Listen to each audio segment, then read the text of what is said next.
ready to start marching. Talk to me about the feelings on this club with what's in front of you as far as goals and accomplishments. Well, I think obviously the goal is to win the World Series. That's the ultimate goal, and it should be for everybody. You say disappointing last year. Disappointing not to win the World Series, yes. But there were a lot of other teams that didn't make it nearly as far as we did. So, you look at the big picture, and it's still a pretty impressive feat. Kind of stings a little bit for me personally to make it there twice and not win it.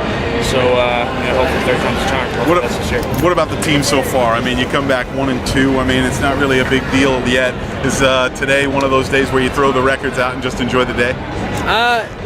Well, yeah. I mean, obviously you want to enjoy the day, but you also want to win this home opener for the home crowd.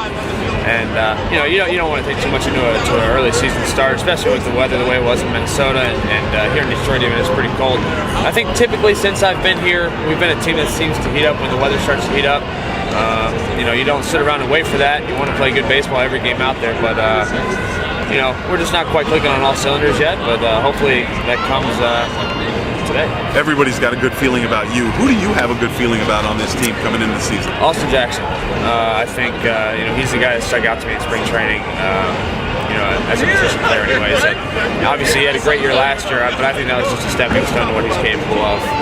I think he's going to have a tremendous year. Obviously it's the easy names, Miguel Cabrera, Prince Fielder, Victor Martinez. Those are the easy names to throw out there, but I think Austin's going to have a tremendous year. From a pitching standpoint, what about Rick's development? I mean, we've seen him with new pitches now. Maybe that gives him a new life. I mean, no walks during during spring training, so that's impressive. I think he's also somebody as far as pitching that really stood out. I think he's made leaps and bounds over the last couple of years, and especially this spring training. Just knowing himself and maturing, I think it's easy to forget how young he is. He came up when he was 19, 20 years old, and basically was just able to get away with one pitch because nobody knew him.